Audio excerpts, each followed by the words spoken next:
Lemon, lemon, lemon. Look at this new arrangement. Lemon. Let's get it. All right, okay. We're in the building. So in the room we've got NFC, New Future Creatives. Or near field charging, depending on what industry you're in. Near field charging. That also, because we're bringing power. Any recording artists or electric vehicle enthusiasts, come on down.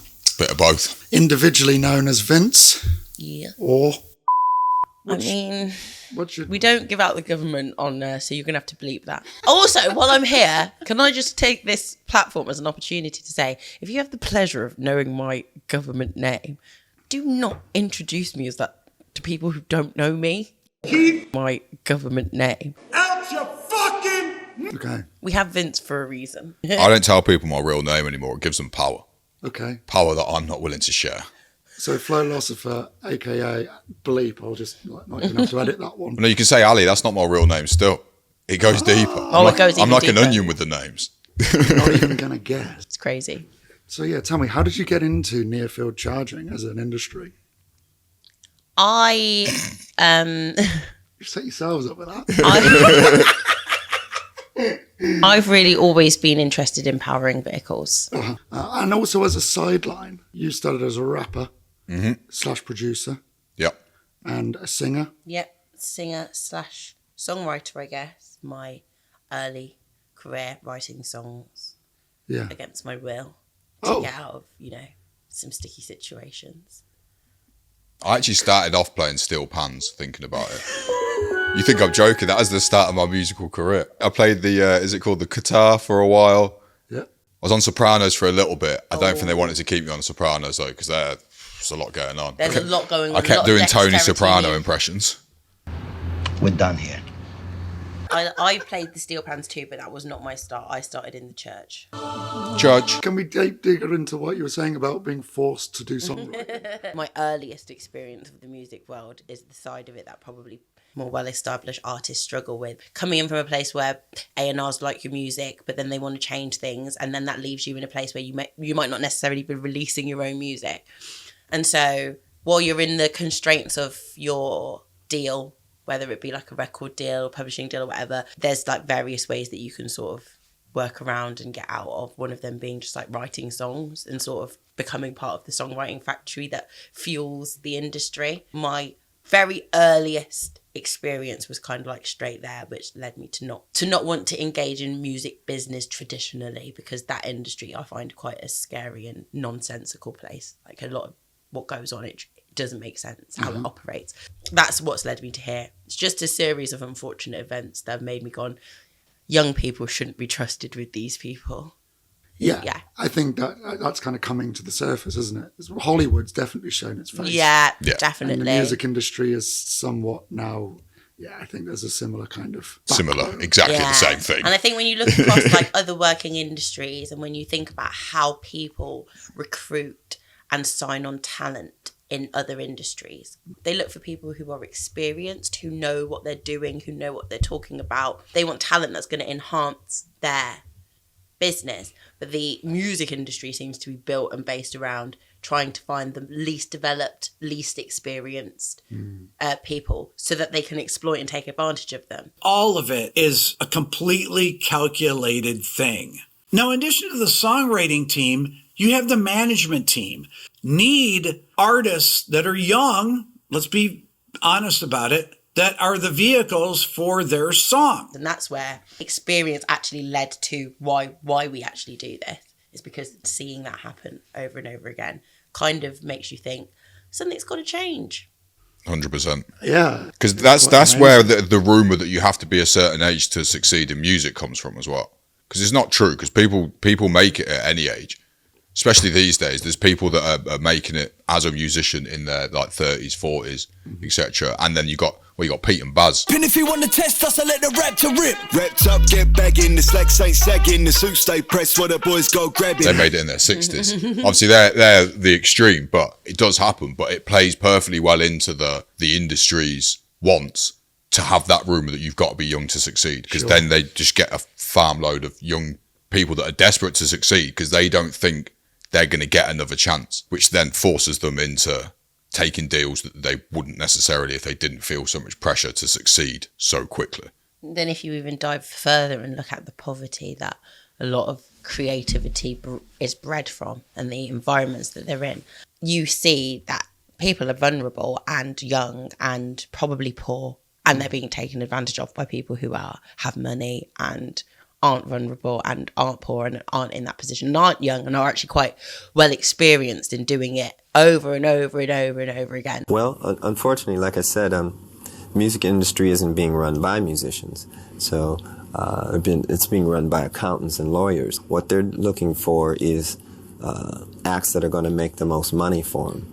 So you'll see all kinds of little gimmicks. I guess the argument they'd present is that without their infrastructure, you couldn't do it. And it's true. There is a benefit to the machine, definitely. Yeah. But that would be like asking someone is if they wanted to go into a business that they didn't actually want to go into and pay for the pleasure of that. Because actually, when you ask most artists what they want to do is be an artist, and they want someone to manage that product for them.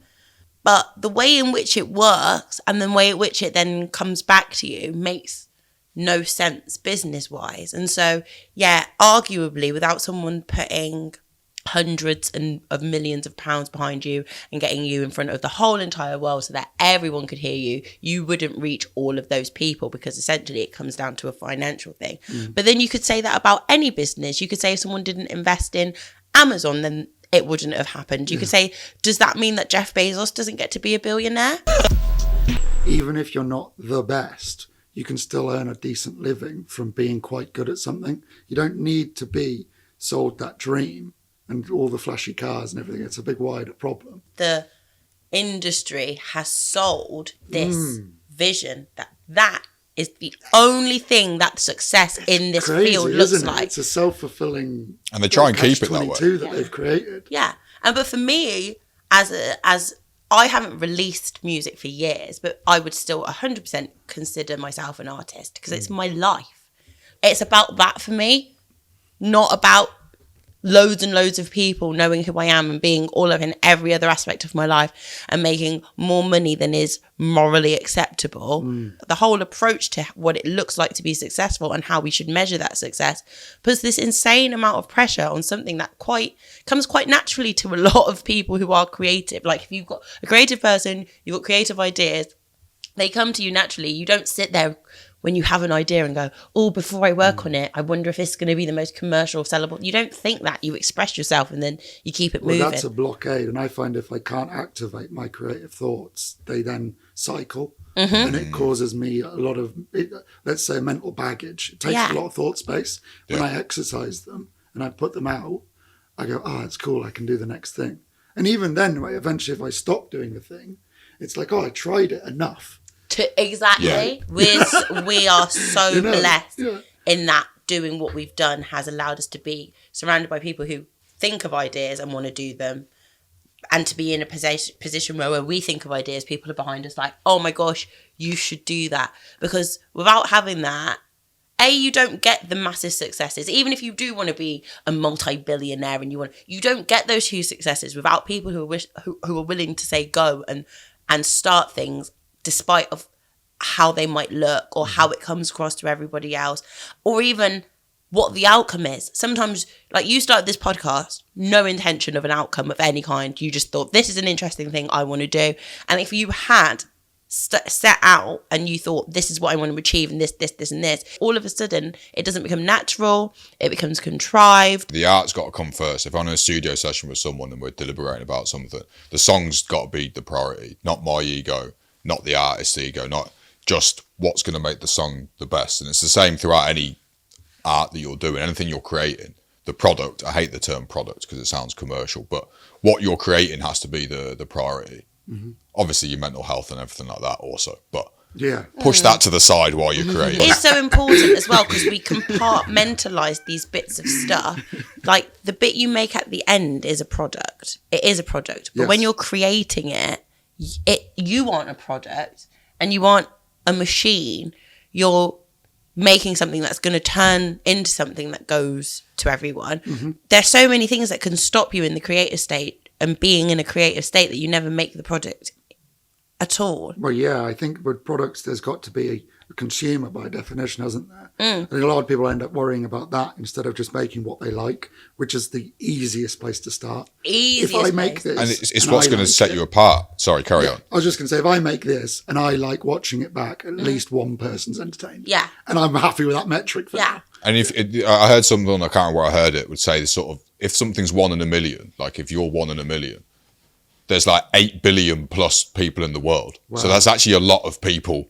And also it's the best way to stand out because there's always going to be someone that's better. Yes. That can run further or stronger, faster, whatever it is. But no one can be more you than you are. That makes every Rick here less Rick than me.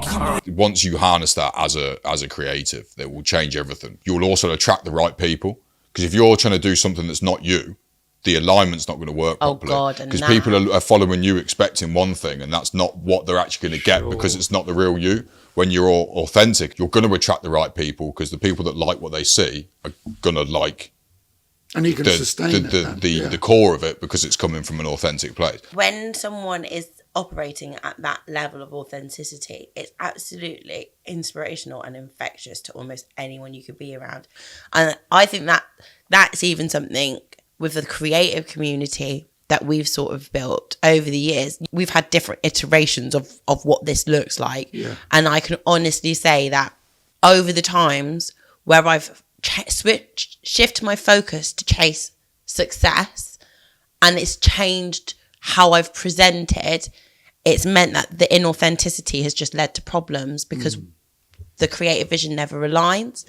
When the sort of last situation came about where we were starting NFC for the first time, I think it was a real moment for me particularly of like sort of shedding away this image of like what it was going to look like to have a successful studio and how that felt, because I was just looking at like what's actually made me happy out of this whole situation and what's felt good to me and where have I felt like the most like myself and where have I been able to be myself but also do the most effective work. Because people say all the time, like influencers or like super, super famous people are like, oh, it's really nice to get like paid and noticed and get attention for just being who you are. And I feel like that is the same for any work you do. Yeah, yeah. We can all get paid to be ourselves. It depends on what you like, what you're interested in, what you want to do and how you want to express yourself. And I choose to express myself here now. And how bent you are on making it succeed. That's the other thing. You got to be a bit delusional. Oh, God. Very determined. Because if you're fair weather with it, if you're wishy-washy, the likelihood of getting anywhere is slim. If anything actually happens, that could potentially be like a threat to the stuff I've built. It's just like, oh, how are we going to fix it? It's not even like there's no like, oh, what if? There's just like, well, what are we going to do? The time's ticking on. Okay, now we've decided that's the thing we're going to do. That's how we keep it moving. And there's never a moment of, this is not going to work. Yeah. It's just, what's it going to look like when it does work? But with that amount of care, you must, as you said at times, I'm going to quit, I'm going to do this, because you're so involved. You feel like it, definitely. Into it. It's just whether success or death comes first, really. Am I going to live to see the result of this, or is it just going to be a legacy? Well, I'm quite impressed already. So I think you could take a moment to zoom out and say, wow, it's pretty impressive. Yeah. Well done. No, thank you. But you're 100% right because you've got to enjoy the journey. Yeah. And that's why I'm actually okay saying, I don't know what's going to come first, success or death. Because actually, the true success is what we do every day. And it's stressful at times. There's plenty of pitfalls to it. But every day I get to do something towards, even if I'm not doing the task that I love that day, that is one of the bricks in the wall that is me doing what I love for a living. I do think it's a blessed position to be in, where you get to exercise skills that you've kind of been being taught your whole life, but towards exactly what you want to do. And it's not like you're waking up in the morning to go and work for someone else and not actually seeing even the true impact of what your contribution makes. Yes. You get to see the true impact of your contribution, whether that's good or bad. You'll see the impact of it. I think it's a really efficient way of existing and operating. And I compare it to other places where they have layers of administration or like in theory like better tech or this, that and the other. And there's some sort of sterilization that goes on in the process. I feel like sometimes when we look at creativity, especially with like the access we have to technology and stuff, we forget that a lot of the tools, techniques, things we use, especially in music, were bred out of absolute necessity because the thing that the person wanted to do, they couldn't do it. And so they had to make a way of doing that. Ray Charles sleeping with all his backing singers and then needing to layer his own vocals. And now we vocal layer. Do you know what I mean? Well, he had like I wasn't expecting that to go there. Great. So he felt like he couldn't have a hierarchy, so they all had to. Well, no, it was no. It wasn't he that. slept with them all. He slept with them all. He slept with them all, and he was sleeping with his backing singers, and they walked out, and he was in the studio, and it had been paid for, and he needed layers of backing vocals, and he sang the high parts and the low parts and the mid parts himself. I know what I did with the girls. Let me take care of that.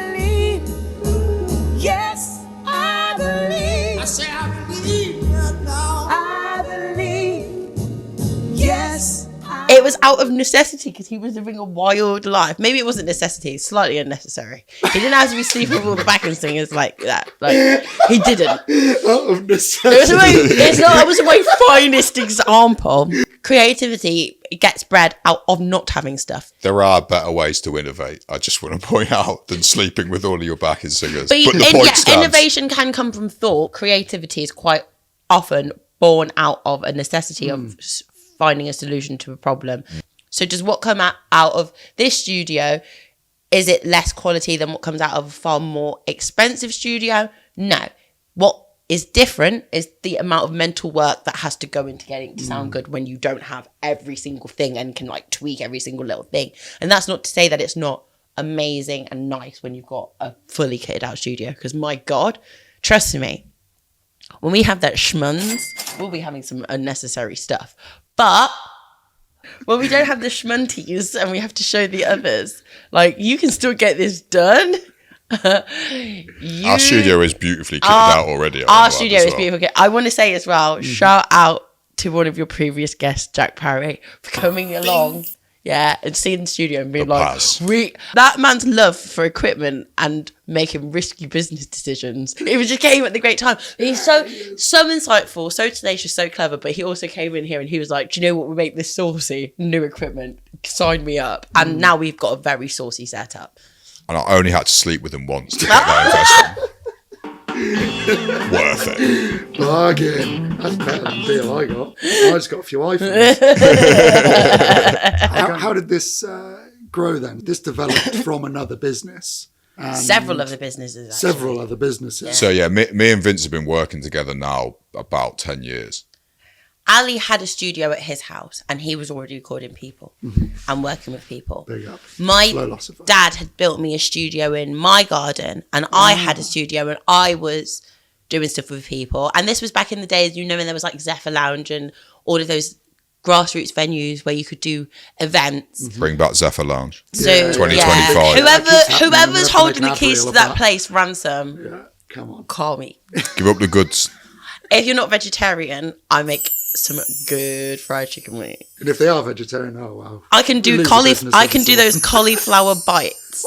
Vince Cooking Show coming inbound as well. Inbound. But so we were already doing this stuff individually, and then our paths crossed as part of this crazy collective at the time that was called LMC. It was put together by, I think it was Ethan Shipley, wasn't it? Yeah, Ethan and Frank, who I think were the parents, the founding fathers. I don't know why that's the. Yeah, when he started saying parent, I thought he was just going to cut himself off halfway through the word parents. I think that's the ball sacks. And I don't think he's calling them ents. Lord of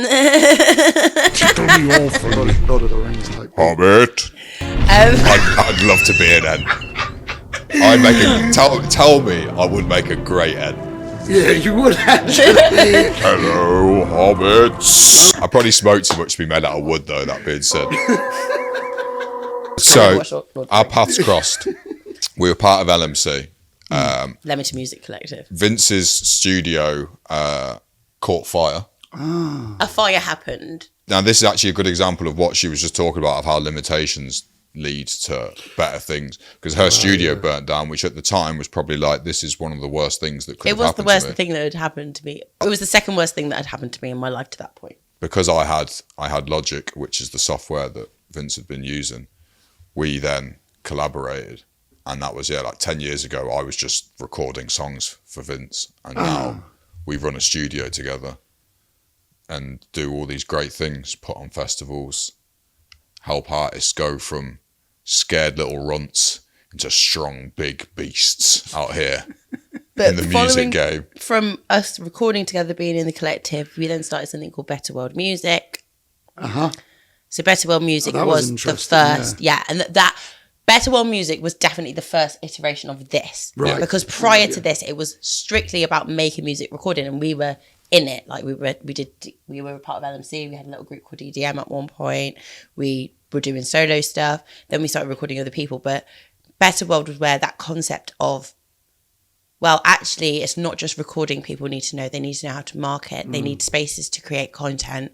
They need communities to do all of that stuff in, where they're not going to feel exactly, the judgment that you feel when you're not a part of a creative community. Because a lot of people that we were meeting then were from areas near us that are like us, where it's small town, and maybe you being a rapper isn't the thing that's going to make everyone go, oh my gosh, yeah, you are going to put this town on the map. People aren't really backing you. I got laughed at the first time that I told someone that I rapped. Yeah. And then they told someone else the next day on the school bus, and then they both laughed at me. Literally. There's no such both those thing. people support what I do now.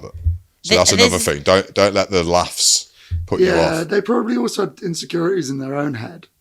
Everyone similar does. Ambitions or something that they had beaten down. And the thing is, if you say to someone, oh, I'm going to get a job at Sainsbury's, no one laughs at you. It's not a very funny joke. No, there's no punchline. No, but if that's what you actually wanted to do, though, and you're like, yeah, the salary, that's the punchline. If you said I'm going to clown school or something. I'm going to apply for a job at Sainsbury's. Nobody laughs at you. No, if you're going to go and work in a bank, no one laughs at you. Or Even if you want to become an engineer or whatnot. Yeah. They'd be like, good, that's what we love. But if you're from Leamington Spa and you say, but it's all contextual as well. Because I think if you were from, I don't know, some parts of, let's say Brixton, and you say to your mates on the bus on the way to school, I'm going to be a rapper, here's my bars. They might listen to you and they might like your bars and they might relate to you. But when you're from here, where it's like folk, pop, look at Nis Loppy, look what they went on to do. Do you know what I mean? And we took Luke, people take Luke seriously now. Yeah. It shouldn't really, like, you shouldn't have to wait until that happens though before you're like, don't get me wrong, though they had masses of support locally. Well, I'm rumbling in this JCB.